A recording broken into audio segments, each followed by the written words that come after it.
Sabi naman mag-grocery kami. Hindi, anong focus natin yun? Mabilan si Ampere ng harness. Oo, kasi dumaan kami kahapon. Kila mama. Sira na pala yung harness ni Ampere. Eh, ginabi naman na kami kagabi. So first time mag-appear ni Ampere sa Bulansa. Lagi kasi si Pepper at si Ter. Bago kami bumili, naman kami dito sa Dawkins. At mag-grocery na rin kami ng kaunti para may stock sa bahay. Dadaan kami kay Ampere, pinakamatapang na aso. Ano yun? First adopted dog. Saan galing tayo? Excuse me po. Saan yung galing? Mamaya i-explain ko sa inyo paano napunta si Ampere sa pag papunta na tayo. Waiting lang kami dito sa order namin ng coffee. Order kami ng ice, hot Vietnamese coffee. Ayan. See you later. Bali mga sir, dito na kami. Kaya lang bawal ko. Bawal pa din dito yung mga drinks. Pero alam naman namin bawal. Tinignan lang namin baka hindi nakasulat. And bibili na sana kami ng harness ni Ampere dito sa ano dito na Emporium. Madami kasi ditong mga accessories. Ayan. Bawal? Busin na lang muna namin siguro yung kape. Nanay. Pwede ba iwan doon? Saan? Sa baggage counter. Baka naman pwede. Kasi saglit lang tayo. Anong natin? Sabi ni Kuya. Parang ayaw nga ni Kuya. Sir, nakapasok na kami. Bali, iniwan na lang namin dun sa baggage counter yung kape.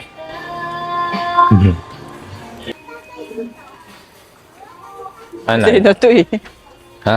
Kadena. Dito di ba banda yun? Oo. Sana di marinig yung Ka. Mana naman tayo copyright. Ata. So, ayan. Meron pala dito. Ito na lang, isang buo. Tingnan mo muna kung matigas. Parang gusto ko ganitong na eh. Hindi, may ganyan pa siya dun eh. Sorry. Ito tayo. Pink, mabangis yun, di ba? Hayaan mo na, pretty nga siya eh. Sabagay, ito lang yung makapal eh. Ito oh. Kasi ito. Puro... Paluwagan na lang to. Oo, yun na lang. Yan na lang, pink. Magkano ito? 110. Oh, mura na. Ito kasi maganda sana, manipis naman. Maganda pa ganito yung stainless. Kasi hindi ito yung stainless eh. Pag blue naman, babae nga siya eh. Si Pepper naman, binila namin siya nung anong tawag na yung Basta yung retractable ba yun? retractable na Retractable na leash. Kaya lang, pag naririnig niya pag nagre-retract na, naririnig niya yung tunog. Tumitigil. Tumitigil siya. Hindi namin alam kung natatakot ba siya. Basta umuupo na lang siya. Tapos di na siya gagalaw. Kaya di rin namin siya nagagamit. Loks nung search dito. Yan na, Nay. Ito na. Ito na yung napili namin. Yan. Medyo malapad. Sinama na namin yung pinakadali. Kahit may tali siya. Ito na. Sana tayo. So, bale, tapos na tayong bumili no harness ni Ampere. Pero binili na namin yung buo. May tali na rin siya. Tapos na rin kaming mag-grocery. Ngayon, papunta na kami kila Ampere, doon kila Mama. So, bale, si Ampere, napunta sa amin yan. Anong year na eh? 21. January. Ay, February. Kasi pinanganak siya December. Tapos, iniwalay na siya doon sa mama dog niya. Nung napunta na siya sa amin, nung February. Bali na, pinagmulan ni Ampere, nung project engineer pa ako sa isang project dyan sa may Santa Mesa. Siyempre, pagka may, kadalasan naman yan pagka sa site, may mga dyan, alagang aso yung mga workers. Parang mainstay ba, dagdag security. Tapos nanganak yon yung aso nila doon. Hindi ko alam kung ilan eh, pero medyo madami yung anak. Pangalan ng aso si Leslie. Yun yung mama ni Ampere, si Leslie. Matapang din yun, daming nakakagat nun. Mga pumapasok sa site, mga nagdi-deliver ng tubig. Miski mga mga bagong pasok na labor. Nakakagat din nun. Kaya nagpapaturok yung admin doon pag nakakagat. Ayun na, nanganak si Leslie. Tapos, nagbabalak naman kami ni nanay nun mag-aso. Pero, Di pa naman buo yung decision namin. Parang nag-i-specific pa lang. Eh, sakto nga, nanganak si Leslie. Tapos, kinuha ko na siya. Pinili ko talaga yung ganong kulay, yung parang creamy white. Parang gatas kape, ganun. Ganun. Mamaya makikita niyo yung kulay ni Ampere. Ewan ko kung ganun pa rin yung kulay niya, pero parang ganun talaga eh. Medyo creamy yung kulay niya. Ayun, isang araw, pauwi ako ng site. Pwede na silang iuwi. Doon pinakisuyo ko doon sa mga worker na paliguan. Bale, half day yun, nagstay siya doon sa office, the aircon. Yung mga kapatid na nandun sa site, doon siya naka-aircon sa office. Kasi nga, iuwi ko na siya doon. And, ayun, sinundo ko si nanay. Si Gray pa yung sasakyan namin noon, yung Mazda 3. Tapos nakatago lang siya dito sa may ganito. Tapos, ilang minuto na tayo bumabiyahe nun, di ba? Hindi ko alam na may dog. Hindi niya pa napapansin na nandun na si Ampere. Tapos hindi ko alam kung some part na kami nun, basta pauwi na kami nun. Tapos nireveal ko na si Ampere. Dinukot ko dito sa ilalim mo. Surprise! Ang dami niya pa nung kuto eh. Nasa yung pulgas. Yung pulgas yung tumatalon. Dami Tapos binalot ko lang siya sa extra polo shirt. Tapos ayun, si nanay kasi doon pa sa parang nag-stay na ungupahan sila doon. Tapos ako syempre dito. Pero ang pinagstayan ni Ampere dito kila mama. Kaya diyan siya nagstay hanggang ngayon. Noong una, hanggang makasal na. Noong una yamot si mama. Kasi tuta pa syempre. Makulit. Hindi pa siya natuturuan kung saan siya dudumi. Nauuna si mama umuwi nun. Mga alas 4 ata out ni mama eh. 40. Kami nun sa site, alas 5. Tapos babiyahe pa kami. Ako from Manila. Tapos dadaanan ko sa Mandaluyong. Tapos tsaka pa lang kami pauwi dito sa Marikina. Tapos uwi kami Galit na galit si mama Yung pala, pag uwi niya, puro tayo sa sa Mumbai. sa sopa. Tapos bumili kami nun ng kulungan. Pandemic na nun, no? Oo, pandemic. Na yun, kasagsagan ng pandemic. Tapos, yung kondisyon ngayon ni Ampere, siya? Di na siya nakakalakad, nakakalakad siya, pero hindi na normal. Hindi na siya nakakatayo ng straight. Kasi nung, after February yun eh. Tapos mga April, na-COVID tayong dalawa, no? Oo, na-COVID. So, naka-isolate kaming dalawa. Wala kami doon, di kami yung nagbabantay kay Ampere. Tapos, si Ampere medyo, makulit. Pero nakakatuwa naman siya. Nahulog siya sa hagdan. Nahulog siya doon sa first landing ng hagdan namin. Medyo mataas yun. Siguro nasa mga, 1 metro. Ilang buwan pa lang siya noon. Kaya yun, napilay siya. Tapos, pandemic nga noon, hindi maasikaso yung pagbiyahe-biyahe, pag-check-up. Kaya, ayun, kasama ang palad. Naging gano'n na siya. Dog with disability. Oo, yun na nangyari sa kanya. Pero goods naman na siya ngayon.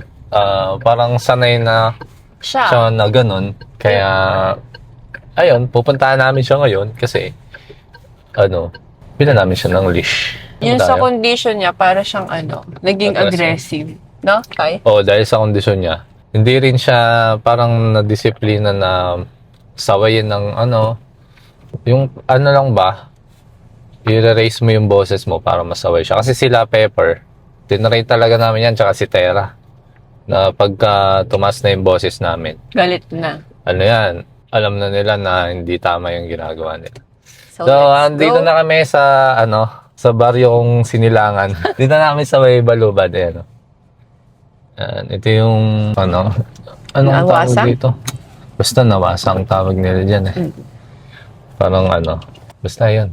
Dito lang kami nag-park. Siniksik lang namin sa sasakyan. Pero dito kami lagi nagpa-park. Kasi hindi na maipasok to si Nabi dun sa loob. Medyo masikip. So, ayun lang yung kwento kung paano napunta sa amin si Ampere. At yung pangalan ni Ampere, nanggaling yon sa related yon sa profession ni nanay. Electrical engineer. Tapos Ampere. Sana yun current? Ayun, kaya yun yung pangalan niya. Walang tao doon, kaya... Malaya namin madidisiplina. Spoiled kasi yun eh. So, ayan. Papunta na kami. Yes. Kita-kits tayo sa bahay. Bali yan, dito na kami sa bahay. Dito na kami. Ito si Ampere. Bali, nung pagpunta namin dito kanina, mga 5 minutes ago. Tulog siya eh. Yung bahay kasi to, iniwan na bukas lang. Kasi, ano nga to, mabangis nga to si Ampere. Pagdating namin kanina, natutulog pala siya. Sarap dun tulog niya. Makasiksik siya dito sa gilid. Dire-diretso kami pumasok. Hinabot yung pa ako. Ito, buti hindi naman nagsugat. Ayan o. Hindi ko alam paano ko napunta sa may CR agad. Tapos siya, tumakbo siya doon o.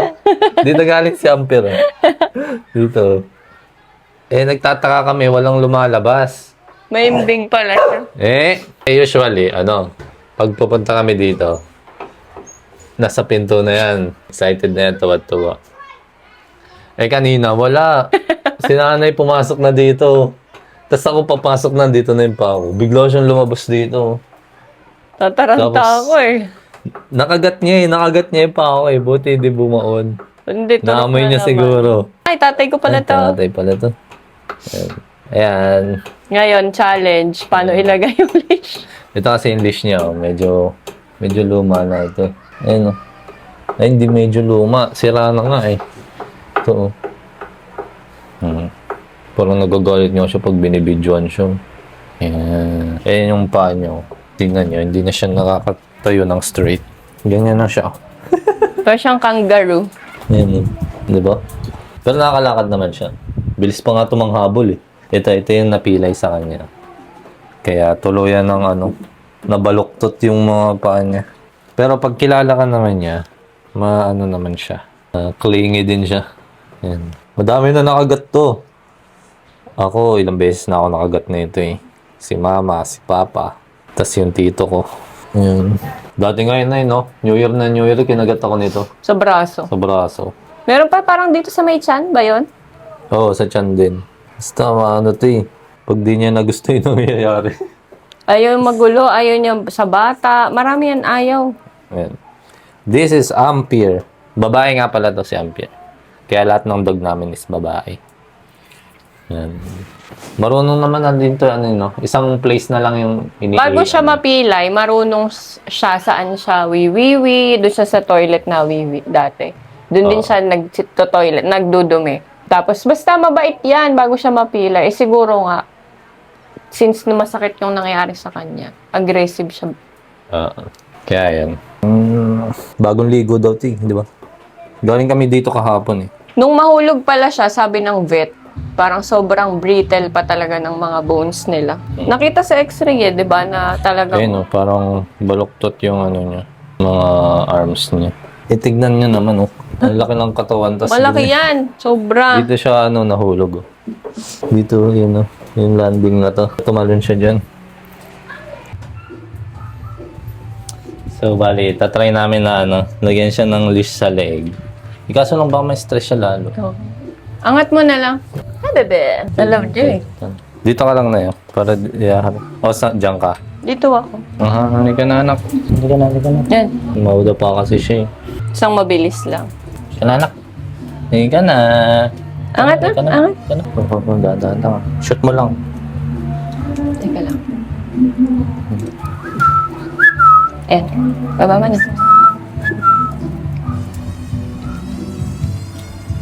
Nice.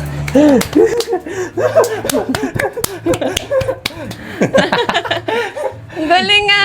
Bali, nalagay na namin. Ang galing, ang ganda anak. Nalagay na Bagay. namin bago. Ang galing, ang ganda. Medyo kami kinakabahan kasi kami.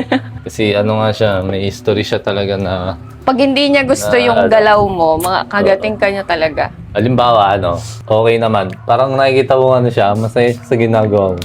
Maya-maya magbabago siya ng mood. Mood. Tapos bigla na siyang mananakmal. Kaya Sakto lang yung pagkahigpit, no? nag-iingat din kami dito kay Ampere. Oo, sakto lang. Higpitan mo onti tayo. Pag ganito na. Tama na. Wow, bago. Oh, magbigyan mo siya ng premyo niya. Very good siya. Yesus ko. Wow, bago. Alin na ito? Oo, para matagal niyang Binilan din namin siya ng mga treats. Yan, pang bigay-bigay ng lola niya sa kanya. May gunting dyan tayo. So, Dito sa'yo, anak. So, Meron ba? Ayun o.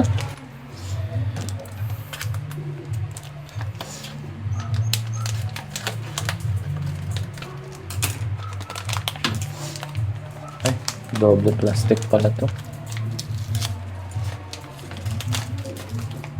Ganda ng gunting nila mama.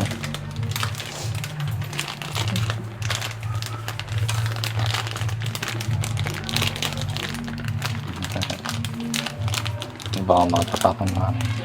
Kabibi! Tingnan na. So, kaya ito lalagay dito. Oh, dito mo lang. Kita naman ni mama. Yan. Bali, success kami dun sa ginawa namin. Ayun, no? Ah, pink. Yan. So, bali, ito na yung premyo niya. Patay ka ilaw. Yan. Dahil very good ka, sa'yo na yan.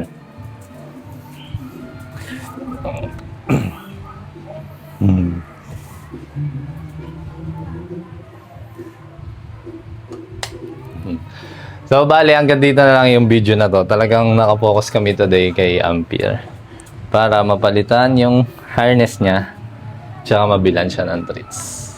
Ano masasabi mo na Sa lahat ng fur baby ko, yun talaga ang nakakatakot. Sa totoo lang. Pero mahal na mahal ko yan. Ampere, say bye! Ay, oo nga pala. Order na kayo ng cheesecake or banana bread. Visit nyo yung page namin na Ace Deli. Ace Deli. And follow na rin kayo sa Facebook page namin at saka sa YouTube channel namin. Kita-kits sa susunod na video. Bye! Ay, sis. Our hearts beat to the city streets. We began to feel the fire.